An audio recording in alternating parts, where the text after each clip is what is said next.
Pues estoy con Marisa Salanova, que acaba de dar una conferencia y yo estaba escuchándote con muchísima atención y me ha encantado, por cierto. Gracias.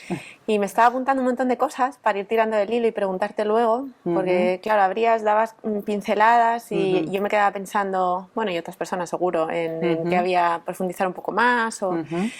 Por ejemplo, has hablado del engagement, a mí me ha parecido, me ha quedado claro que es un concepto, un constructo importantísimo a nivel organizacional, pero incluso también a nivel personal. Exacto. Porque tú eres psicóloga organizacional, pero has hablado a nivel de persona, ¿no? Exacto. Y lo del engagement, para quienes no sepamos muy bien en qué consiste. Bueno, primero matizar por el término en inglés, porque no utilizamos un término en castellano, ¿no? Que es rica la lengua. Y bueno, pues eso fue lo primero que hicimos, a ver, entonces estuvimos viendo, porque se relaciona con la entrega en el trabajo, con la pasión por la que hacemos las cosas, el compromiso con lo que haces. Entonces es un compendio de todo esto, pero no es eso solo, sino que es algo más. Todo eso junto. Todo eso junto, exacto, así como revuelto. Y luego pues también conecta con uno de los indicadores de felicidad más importantes, que es esa felicidad más de tipo eudaimónico, ¿no? La eudaimonía aristotélica, que tiene que ver con el trascender de uno mismo, el ir más allá, la vocación de servicio, de hacer las cosas encontrando cuáles son tus fortalezas, utilizando todo tipo de gratificaciones para también conservarlas y desarrollarlas, pero también ponerlas al servicio de los demás, y que felicidad. Es lo que realmente te da la auténtica felicidad. La buena, ¿no? Un poco la profunda, con sentido, no solo el placer inmediato, ¿no? Exacto. Que se llama la hedónica, que también está bien, las emociones positivas, o por ejemplo dentro del engagement hay una emoción positiva fundamental que es el entusiasmo, ¿no? El entusiasmo son las ganas con las que hacer las cosas. La energía. Exactamente, ¿no? esa energía positiva. Es como una tarta con muchos trocitos, ¿no? Con muchos ingredientes. Y hablábamos antes de empezar a grabar de lo importante que es tener un jefe, ¿no? Que promueva que existan, que los empleados estén con engagement, ¿no? Y decíamos, si todo el mundo sabe o parece que por lo menos a nivel teórico está claro cuál es el jefe ideal, ¿por qué no ponen en práctica todas las empresas este tipo de liderazgo? Fíjate, yo esa reflexión me la hice, ¿no? hace un tiempo. Y bueno, una de las conclusiones que llegué es que también parte es nuestra responsabilidad como investigadores. Es decir, nosotros hacemos investigaciones en la universidad o en centros de investigación y luego publicamos esos resultados en revistas científicas que leen nuestros colegas. Sí, sí. Entonces, un poco pues es como un poco endémico, ¿no? En ese sentido. Entonces me hice la pregunta, bueno, ¿y esto por qué no lo conocen? Claro, no lo leen. O sea, los directores de recursos humanos, los CEOs en las empresas, las personas en su trabajo. Leen literatura científica. Exactamente. Entonces, de ahí fue también un poco la idea de hacer más divulgación científica, en conferencias, con redes sociales, o incluso escribir artículos de divulgación científica con un lenguaje que no es accesible para todos, exacto, ¿no? que lo entiendan todos. Entonces, por una parte, yo creo que es importante dar más información para que llegue, porque claro, si yo no sé que esto es tan importante, no lo voy a poder utilizar en mi organización. Y luego también es cierto que en muchas organizaciones pues tenemos un poco también la tendencia de mantenernos con las conductas y las prácticas que hacemos habitual, en nuestra zona de confort. Entonces, todo lo que suponen cambios supone salir de la zona de confort y supone de crear nuevos hábitos, y eso pues también cuesta, ¿no? Pero bueno, por otra parte, tengo también la experiencia positiva, que a lo mejor no con un porcentaje que nos gustaría a todos, pero sí que es verdad que algunas organizaciones sí que hacen, vaya, yo quiero probar de esto, y cuando prueban, siguen. Les gusta. Vale, porque no es que no haya, o sea, ningún jefe, quiero decir, hay personas que a lo mejor sienten que hacen lo que pueden hacer y ya está, ellos son así, no esto que oímos, bueno, yo soy así y no sé hacerlo de otra manera, no puedo hacerlo de otra manera. Esto tú no estás de acuerdo con ello, ¿no? Yo, en absoluto. Eso es mantenerte en tu zona de confort. Es un poco, pues, bueno, un poco ir de víctima, como soy así y no puedo cambiar, pues no está dentro de mi zona de influencia el empezar a hacer cambios, ¿no? Y bueno, eso o justificarte, ¿no? Claro. Soy así y es lo que hay. Exacto. Y entonces a lo mejor hay que hacer un esfuerzo por crecer y conocer algo que no está en tu zona de confort, pero que es lo adecuado. Claro. ¿no? Y que luego eso no solamente tiene consecuencias positivas para los demás, porque claro, todos los cambios que favorecen el crecimiento personal también favorecen el crecimiento de los demás, de alguna manera, ¿no? Digamos que nos influencia, sino que también para uno mismo. esa satisfacción de hacer las cosas bien, de hacer el trabajo que realmente conecta con tus valores, con tus creencias, con tus fortalezas. Bueno, no es eso lo que te da felicidad, al fin y al cabo. Por supuesto. Es la idea. Y entonces tenemos al jefe ideal, entre comillas, y ¿qué tiene que hacer, qué medidas tiene que promover en la empresa para que eso se contagie y que los trabajadores estén bien? Hemos coincidido también varios ponentes en el Congreso que la importancia de trabajar y de focalizarnos sobre los líderes, mandos intermedios, esa formación que necesitan, porque también es verdad que no todos ellos conocen sobre esto y también tienen unas maneras de actuar que han visto como modelos a sus jefes cuando ellos no lo eran. Tradicionales, ¿no? Exacto. Entonces es importante ese reciclaje, esa formación para ver nuevas maneras, ¿no? nuevas formas de hacer, crear nuevos hábitos. Entonces primero y fundamental formación. Seguir con la formación. De arriba a abajo, crees primero el jefe, ¿no? Si desde arriba no se promueve este tipo de medidas, imposible llevarlas a cabo. Porque además fíjate que se produce lo que se llama el efecto cascada. Tú actúas desde arriba y en cascada también vas todo va calando, influyendo, ¿no? Hacia abajo. Sí, es mucho más sencillo que ir de manera individual, al revés, ¿no? Con los trabajadores. Hay techos ahí o hay barreras. Exacto. Pero bueno, para todo esto, aunque la formación es fundamental, es muy importante la autenticidad. Es decir, lo que no se pueden hacer estas cosas es por moda, porque los otros lo hacen, esto de lo positivo funciona, y entonces, te lo digo porque a veces en redes sociales me dicen, sí, pero bueno, muy bien, pero yo tengo un jefe que dice que está prohibido utilizar la palabra problema en la empresa, pero luego es de aquellos que cuando haces algo mal te lo recalca y encima en público... Que es un problema con patas, ¿no? Exactamente. Entonces, claro, ese tipo de conductas incluso genera más negatividad, ¿no? Porque es esa ambivalencia. Claro, lo vives como algo que no es genuino y sientes que te están vendiendo un poco la moto, ¿no?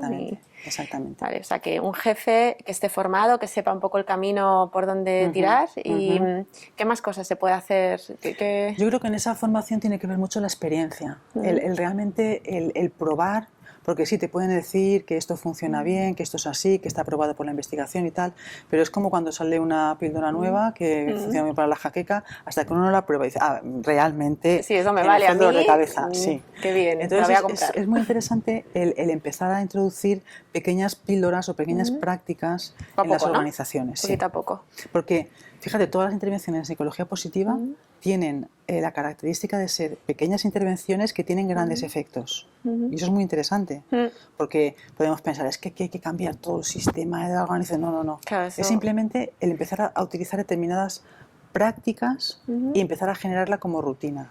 Vale, como un efecto dominó, ¿no? Exacto. Es poquita cosa, a priori, ver ¿no? los efectos, muy bien, y darte cuenta que vas mejorando. Vale, y por ejemplo el engagement está muy relacionado con otra palabra que es el flow, ¿no? Muy Otro bien, concepto. Sí, cierto. ¿Qué se relacionan? ¿Qué tienen que ver?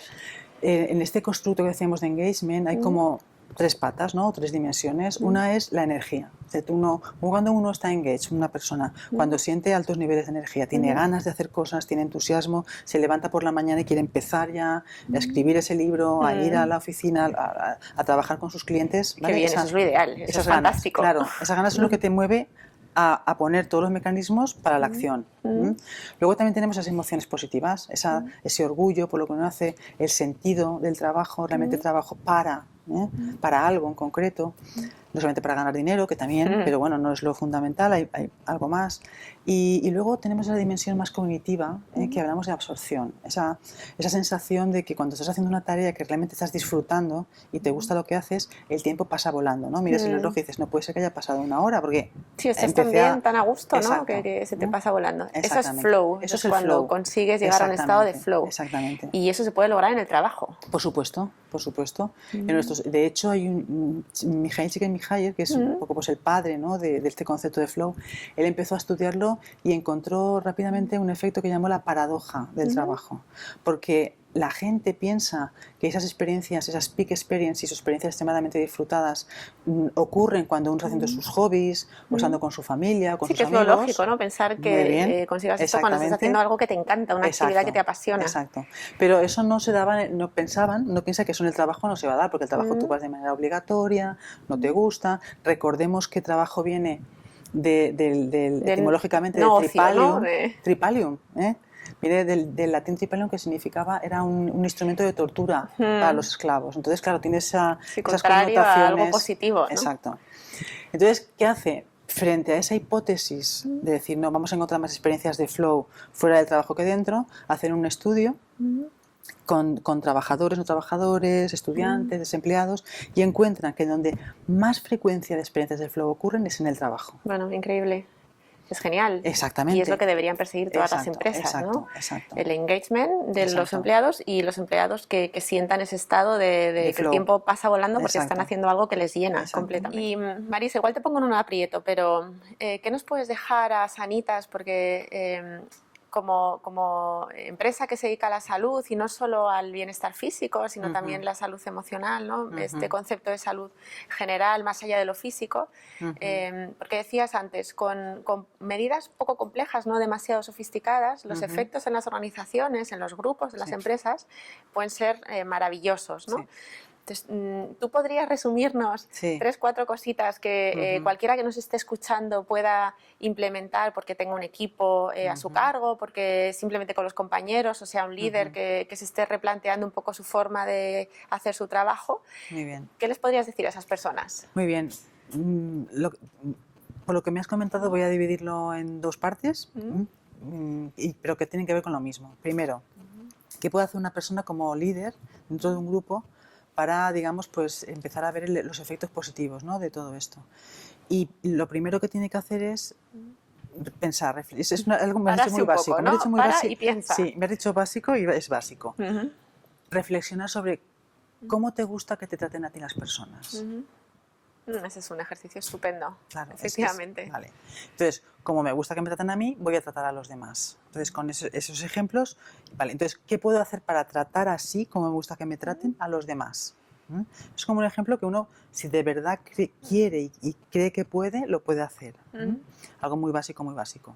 Luego, por ejemplo, hay herramientas más sofisticadas. No puedo decir, bueno, por ejemplo, ¿qué puedes aportar tú a los demás? Obviamente tus fortalezas. ¿Y cuáles son tus fortalezas? Claro. Pues, por ejemplo, ella es un poquito conocerte un poco, el autoconocimiento. Y por ejemplo, yo sí que recomiendo, hay una página en Auténtica Felicidad, Authentic Happiness en internet, que es la página de Martin Seligman. Es un test, ¿no? Exacto. Y obtienes ahí cuáles son tus fortalezas. Hay 24 fortalezas del carácter, así como hay casi 280 trastornos psicológicos, comparados hay 24 solo, siempre estamos en menos, pero bueno, pues identifica y además te da el feedback online de cuáles son tus 5 fortalezas más importantes. ¿Y lo puede hacer cualquiera? Cualquiera. Es gratuito y cualquiera puede tener acceso a hacer el test. Exacto. Y es una herramienta que te ayuda a conocerte mejor, ¿no?, en tus fortalezas. Y te da incluso tips e ideas de cómo aplicar esas fortalezas. Por ejemplo, mi principal fortaleza es el optimismo. Entonces, bueno, pues también, ¿qué puedo hacer yo con el optimismo para aplicarlo día a día, en mi contexto laboral, en mi familia? Se nota que es el optimismo. De todas maneras, tengo que decirte que yo era bastante pesimista. Sí, pues, es una cuestión de practicar. También es un ejemplo viviente de esa transformación, ¿no? Sí. Además, bueno, bastante. Con lo cual es interesante porque pues ya te digo, como ¿no tú vives la transformación, ves que es posible. Pero bueno, es cierto una cosa, que no lo he comentado durante la entrevista, y es que esto no ocurre por medio de una varita mágica, sino que tú tienes que hay que trabajárselo. Exacto. Claro, es un ejercicio, ¿no? Es como el que sale a correr, ¿no? Exacto, que no hay que desistir y hay que esforzarse y después tendrás el premio, pero antes tiene que haber un esfuerzo. Eso es. Ese autoconocimiento, bueno, en esa línea, ¿no? De esforzar y practicar para convertir esas nuevas conductas en hábitos. Eso por una parte. Y luego, a otro nivel, también está, pues decir que es lo mismo, pero a nivel de la organización. O sea, lo mismo. ¿Cómo me gustaría que nos tratáramos en esta organización? ¿Cómo deberíamos tratarnos? Esa como primera reflexión y luego analizar cuáles son las fortalezas de tu organización. Lo mismo a nivel colectivo, ¿no? A nivel de empresa. Pero entonces primero hay que empezar por la persona. Exacto. Y luego ya lo exportas. Claro, porque a nivel individual te puedes tener una serie de fortalezas, pero a nivel de equipo hay otras que tienen que ver con la interacción social, con el liderazgo positivo, con las buenas relaciones interpersonales, con el apoyo social y a nivel de la organización las prácticas saludables de conciliación, de comunicación. O sea, ¿qué es lo que tenemos? Primero, ¿con qué contamos? ¿Con qué somos buenos? ¿Con qué somos competitivos que nos diferencian de los demás? Y luego ponerlo en práctica. Por eso es ese primero autoconocimiento para luego empezar a la acción. Eso es. esos serían los pasos, ¿no? Exacto. Pues muchísimas gracias, Marisa, porque me ha encantado hablar contigo. Y te agradezco en nombre de Sanitas todo lo mucho que has compartido con nosotros en este ratito y bueno, pues encantada. Muchas gracias por estar aquí también. Gracias. Muy bien.